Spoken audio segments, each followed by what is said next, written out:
Hey, friends. Thank you for joining me for this live stream, whether you are actually live here with me on Friday morning, late morning, or early afternoon, or whether you're catching me on the replay. Man, is the topic of this week's podcast episode, blog post, LinkedIn newsletter, and now this live stream really generating a lot of conversation. And I couldn't be more excited. This whole topic of how we deal with rejection is so very important, whether you are self-employed, especially if you're self-employed, but even if you're not, because nobody loves rejection and we all experience it to some degree or another. When you are self-employed and your livelihood, your financial security depends on being able to market your services, attract potential customers, and close sales. I know that term can be very triggering for people, but we all have to be able to do that. This is something I talk about all the time because if you're self-employed, you, my friend, are in marketing and sales, whether you like it or not. And if you are a sensitive individual, either because you're neurologically sensitive, for example, if you are neurodivergent like I am and many of my clients are, whether you are sensitive because it's just part of your temperament, whether you're sensitive because of a trauma history, whether you are sensitive because it's part of your makeup as a highly creative individual, you absolutely need to be able to manage that sensitivity, and especially sensitivity to rejection. Now, I'm going to use the term rejection to encompass the perception of rejection, the perception of exclusion or being left out, the perception of being judged or criticized, because they all sort of cluster together, don't they?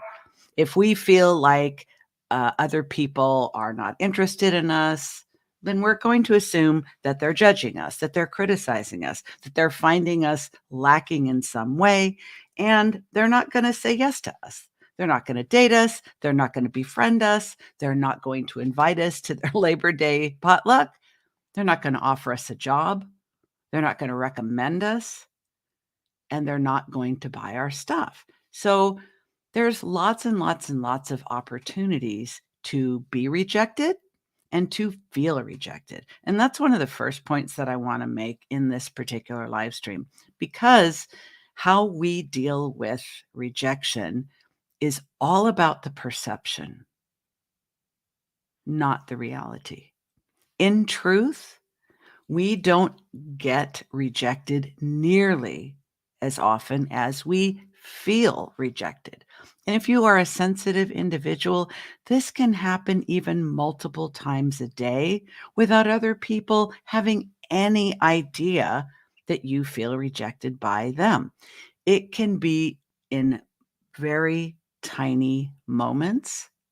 For example, depending on how sensitive you are, depending on how reactive you are to your sensitivity, and depending on how hardy you are. These are concepts I talk about a lot more in the podcast, and they came from the 5 years that I practiced neurofeedback, because I needed to assess a person's neurological sensitivity, reactivity, and hardiness before applying the correct dosage of on the electrodes. Anyway, I digress. You can feel rejected when you create a email, a sales page, a blog post, a podcast episode, a social media post, literally anything. And we're talking for your business in this example. So let's say you create a sales page and you put it out there and you get crickets. Or maybe you attract people, but nowhere near as many as you expected to. You can feel rejected by that. You can feel rejected and perceive rejection when nobody responds, or when fewer people than you expected respond. You see how tricky this is? And also how all-encompassing it is. You can feel rejected when you put out a post on social media and you only get likes, but you don't get comments and you don't get shares. That can feel like a rejection. It can feel like a rejection when you send out your email newsletter week after week and you rarely, if ever, have anyone who receives it hit reply. Now, it's so interesting and nuanced and important that each of us learns to identify what our rejection sensitivity triggers are and what we need to do to resolve them. Because in the examples I've just given, let's say, for example, you are consistent with your email marketing, something many people frankly aren't. Let's say you have a goal of emailing the people on your list every single week. And let's say you actually do that, but nobody replies. Even if the number of subscribers on your list is growing, you can still perceive rejection. Even though these are people who said, yeah, I'd like to hear from you via email. That would be nice. You can feel rejected by them if they subscribe, but they don't engage, or if they subscribe, but they don't buy. It's all connected, but in order to know what you need to do to manage that rejection sensitivity and develop more of what I call rejection resilience, you kind of need to know specifically what it is that's pushing your button.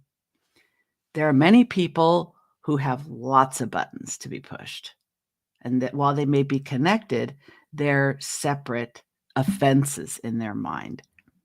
I had a former client tell me that when she does a discovery call with a potential, she happens to be a coach, when she does a discovery call with a potential client and they say, this sounds good, but I am talking to a couple of other people and then I'll make a decision. That can feel like a rejection to her right then and there, simply because the person has decided to talk to other potential coaches. Now, many people are very impulsive about buying decisions, including who to hire to help them as a coach, a consultant, or a service provider. Most people will get a second opinion. Many people have the rule of three. I happen to be one of those people. I like to have 3 different options, and then I'll decide. Occasionally, I'll have my list of 3. I'll meet the first person and I'll say, this person is the right fit, and I'll cancel the other 2 appointments. But most people won't. Even if they fall madly in love with you in the discovery call and they think, oh my goodness, this is the person for me, they're probably going to follow through and talk to those other 2 consultants or coaches. So when they tell you, I appreciate everything that you said, I like your method, and I think we're a good fit, and I'm going to talk to a couple of other coaches before I decide, that is not a rejection, no matter how much it feels like one. This former client also said if that person decides to hire one of the other coaches, she takes that very personally. And she would actually rather the person say, I'll get back to you, and then ghosts her. Or she says, I'll get back to them, and they ignore her efforts to reconnect. She would prefer that to hearing, I hired someone else, because in her mind, that is an absolute rejection. But is it really? An upcoming episode of the podcast, I interviewed Alicia Barr, who is a sales strategist, and she can help people with her matchmaker sales method to do what she calls fitting instead of closing. So her idea, and I really resonate with this, and it is totally in alignment with the way I like to screen and offer people the opportunity to work with me and close the sale, if you will.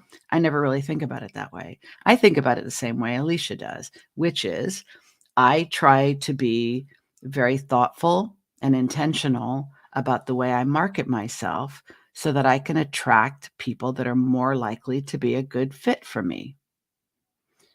Once they meet me on a consultation, I'm continuing to assess, Am I the right person for them?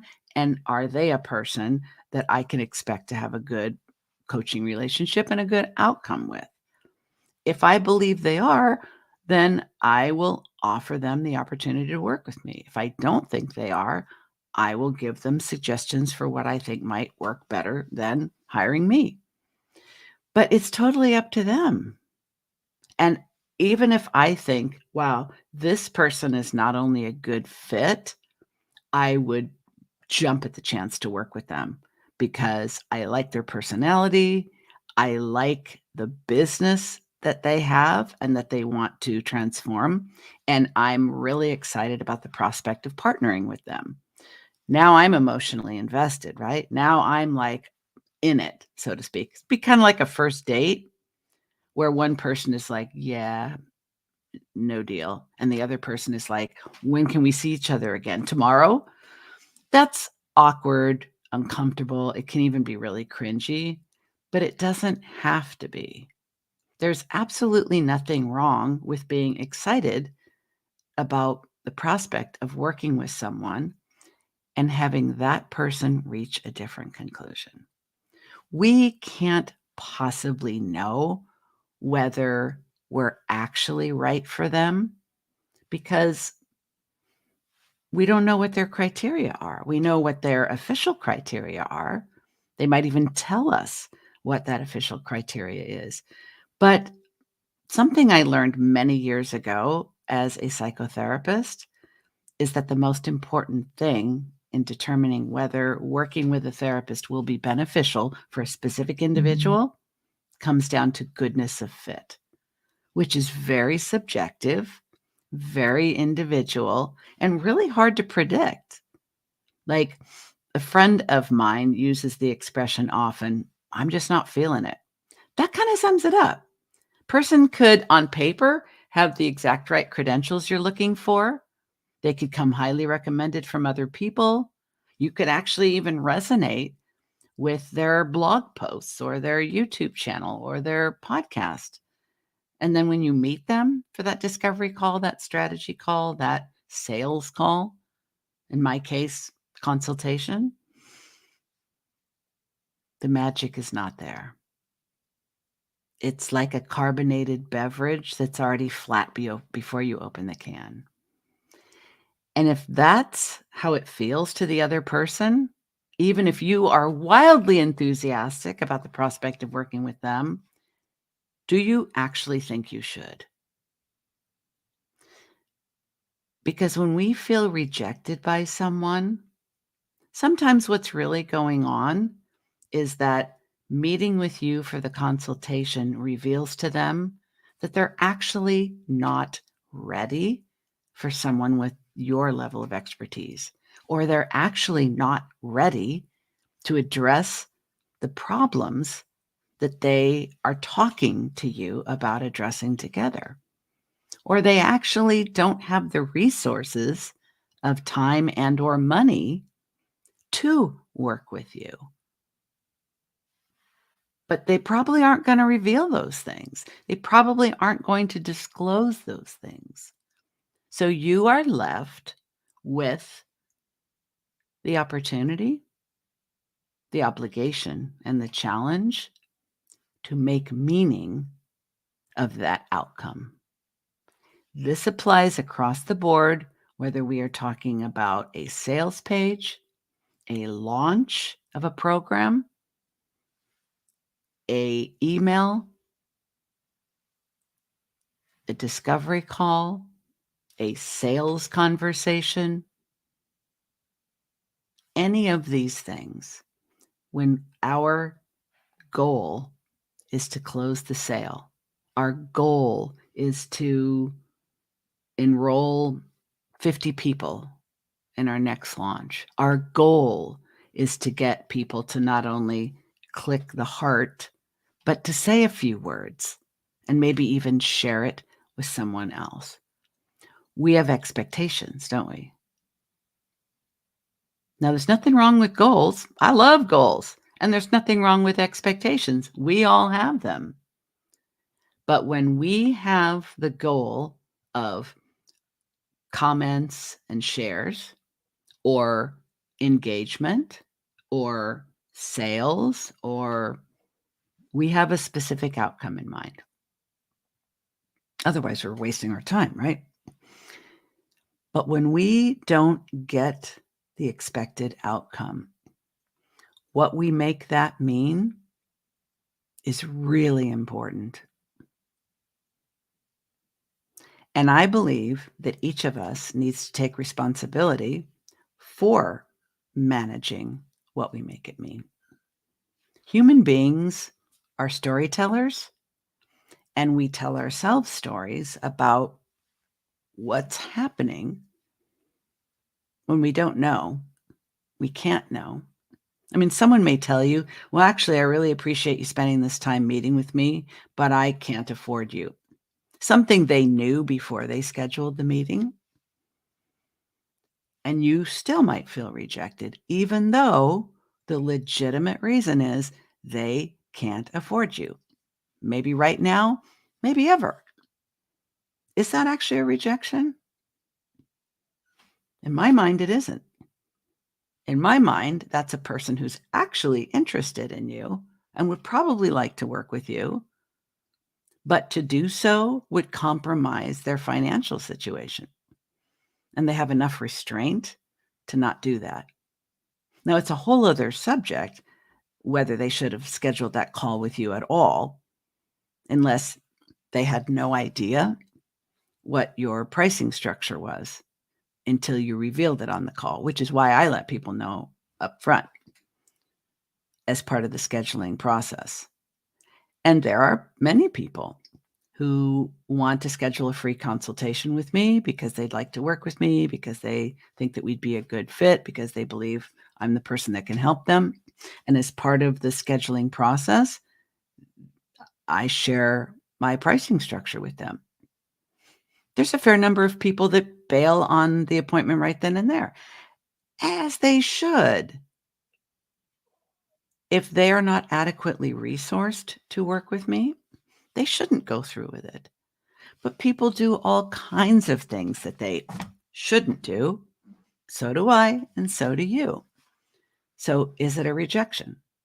Well, I think we can consider all kinds of things that we could make it mean instead of that. So for the social media post that maybe gets some likes, but no comments and no shares. Is that really a rejection?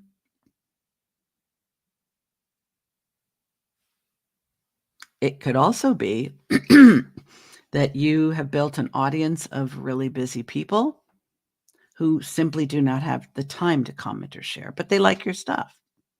It's possible that this one might be a little bit of a stretch for you, but stay with me. It's possible that you have attracted an audience on social media that is so impressed with you that they're actually a little bit intimidated. And so they might hold back from commenting because they might feel like they won't say the right words and that you'll think they're dumb or something. See, they may be anticipating being judged, criticized, or rejected by you, so they don't do the thing that makes you feel judged, criticized, or rejected. See what I mean? All things are connected.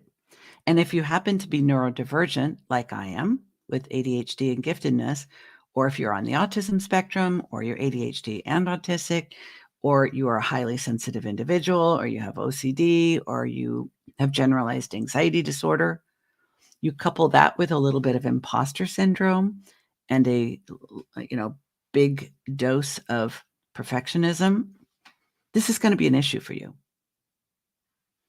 With the people that I work with, risk factors, in my opinion, for rejection sensitivity are neurological sensitivity. People who are hardwired to be sensitive. You can even see this in a baby that has an exaggerated startle reflex.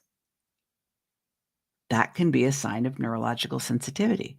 There are babies, toddlers, preschoolers who are not autistic and don't have ADHD, but they are neurologically sensitive.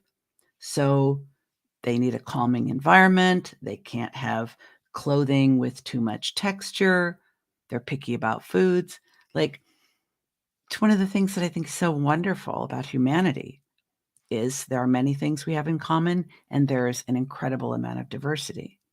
But if you know that you are a person that's sensitive, whether it's neurologically, whether it's as a result of a condition that you have, some people can become more sensitive because of medications that they take. Many people are sensitive to criticism, judgment, and rejection because of being raised in a highly critical family or experiencing childhood trauma. A lot of people with ADHD grow up being very, very sensitive to criticism because they got so much of it in public school because they couldn't do things the way other people did, or they didn't do things the so-called right way, which is what their teacher required. So we all come to situations where we're offering something of ourselves. We're offering our wisdom, our perspective, our sense of humor on a social media post. We're offering our professional services as a graphic artist, an interior designer, a web designer, a personal trainer who does online sessions, a coach, a consultant. We're offering ourselves. And by extension, when someone says no or says nothing, it can feel like rejection. What I really advise my clients to do is three things. One, take a little time to identify and understand what your triggers are. Some people, again, we go back to expectations. They put out so much content. They know that most of it is not going to get the likes and the comments and the shares. The majority of it is. They understand that the majority of their emails won't receive a reply. They understand that when they make an offer or they have a launch, most people won't buy. And they also know that no matter how good a closer they might be, that a percentage of people who get on a discovery call with you, a sales call with you, a free consultation with you, are not going to say yes for any number of reasons. So, first and foremost, understand what your triggers are. Really understand them. And pay attention to the stories you're telling yourself. Because chances are it's not the no or the ghosting. I even think using the term ghosting is inflammatory. So let's say you get a no or you get nothing. Do you realize it's possible for you to make that neutral or even possible, even possibly positive? That is available to you. You can choose to think and train yourself to think and practice thinking until it becomes first nature and doesn't require effort. You can teach yourself to think when you make an offer and someone says no or nothing, that you can train yourself as a default to think, guess it wasn't a good fit. Guess it wasn't the right time. Period. End of story. End of drama. End of suffering. That's available to us. And we can train ourselves to think that way. We can also train ourselves to think, I'm grateful for the opportunity to share my work with another person, even if they don't buy. Because we all need practice at presenting offers to other people and getting better at doing so. We all need practice getting better at offering ourselves to others in a variety of ways, and not being overly attached to the expectation of how it should turn out. Like, I'm at a point now, and again, I have worked on this for a while, and if you're nowhere near this point, don't compare yourself to me.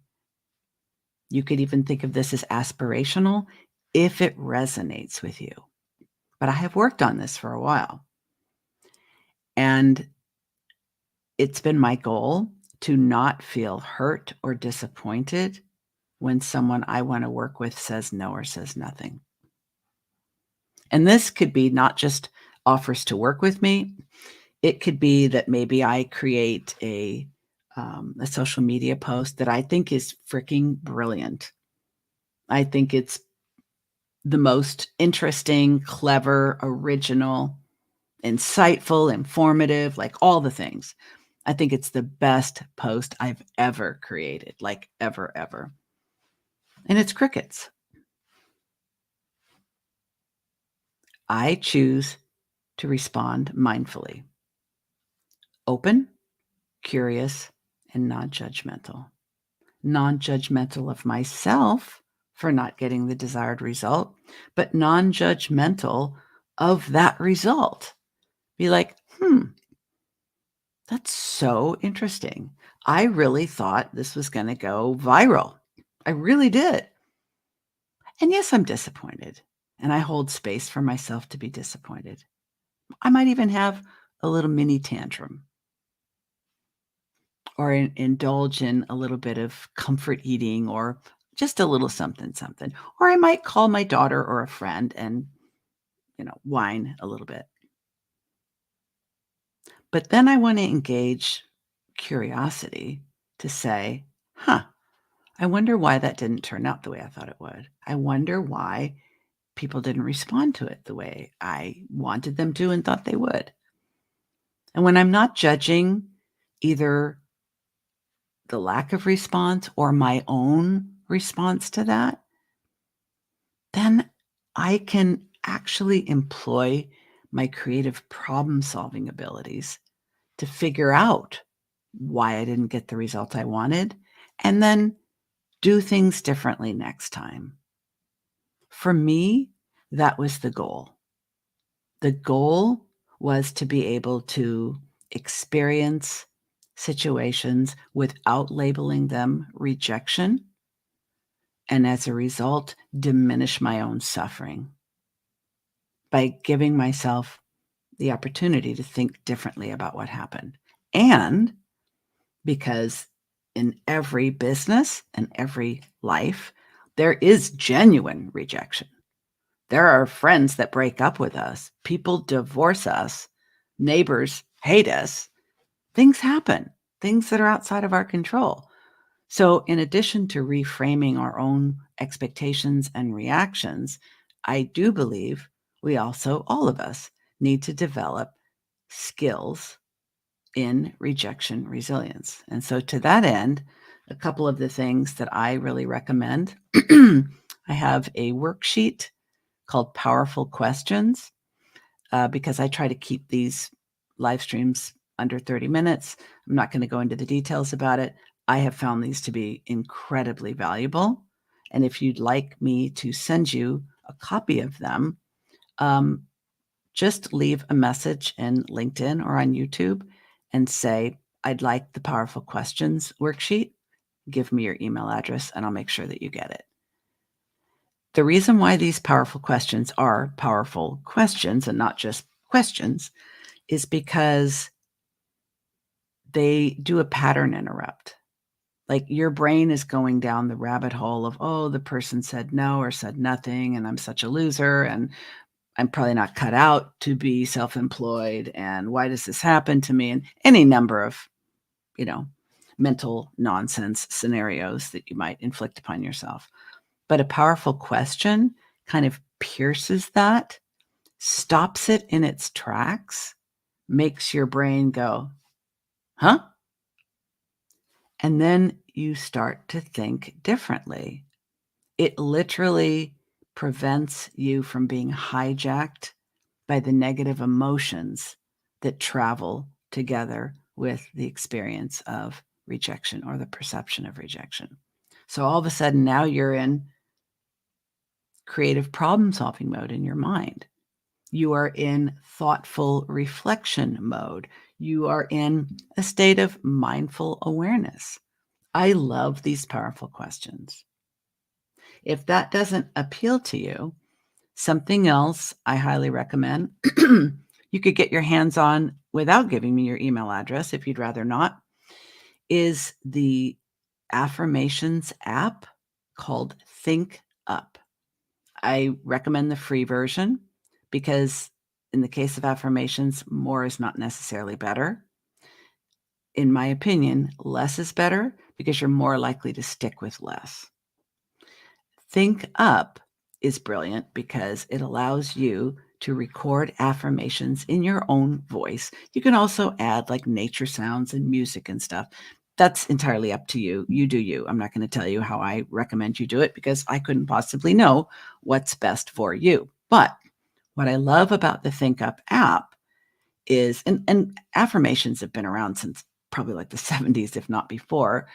And there are many people who think, yeah, I used to do them and they're okay. But I like affirmations done with the Think Up app because it's your own voice, the very same voice that talks trash to you when things don't go as expected. So if you are a person who either puts an offer out and gets no or nothing and goes into a major self, punishing shame spiral with all kinds of negative self-talk about what a loser you are and how you clearly don't have what it takes and why are you even trying and so on and so forth. And I'm not even really exaggerating because many of us, including me, have lots of experience going there, like automatically. These affirmations with the Think Up app are powerful because the same voice that's filling up your brain with head trash and ruining your day and probably holding you back from even attempting to put something out in the near future, because it's the same voice, your voice, over time, it allows you to kind of overwrite that negative self-talk soundtrack, the one that is playing automatically like elevator music in your brain without even having to push the button. You put yourself out there, social media post, launch, sales, conversation, email, whatever it is, you hear no or nothing, you go down the shame slide. But with practice, and I'm not talking sitting down and writing like Bart Simpson on the chalkboard, I am enough, I am enough, I am enough. I'm talking about recording 3 affirmations, and there's lots of suggestions in this app. 3 affirmations that are specific to your specific challenges, and you just let the app play them for you while you're getting ready in the morning and while you're getting ready for bed at night, like 5 minutes, 10 if you can tolerate it. It's like subconsciously reprogramming your thoughts about yourself.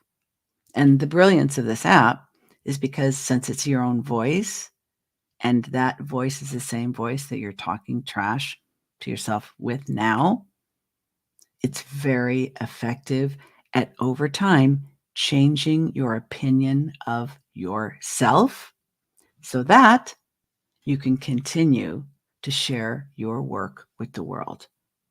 Because to me, the saddest part, most heartbreaking part, and the totally unnecessary part is that you stop sharing your unique brilliance with the world because of fear of rejection.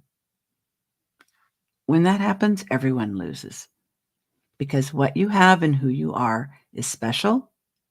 And there are people in the world who need you, who need exactly what you do in the way you do it because of who and how you are.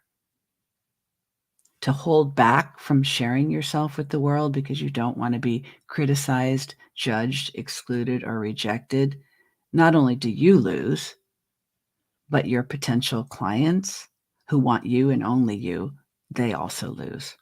So I hope this has been helpful. If you haven't yet listened to the episode, it is the current episode 175 on the Driven Woman Entrepreneur podcast at the time of this live stream. And get your hands on the Powerful Questions worksheet, either by going to the show notes in your podcast app or by messaging me here with your email address, either in LinkedIn or YouTube, and I'll make sure you get it right away. I'd love to hear your experience with the affirmations app, Think Up, and or Powerful Questions. So if you use those resources, don't forget to let me know. I'm rooting for you. That's all, folks, and I'll be back next week.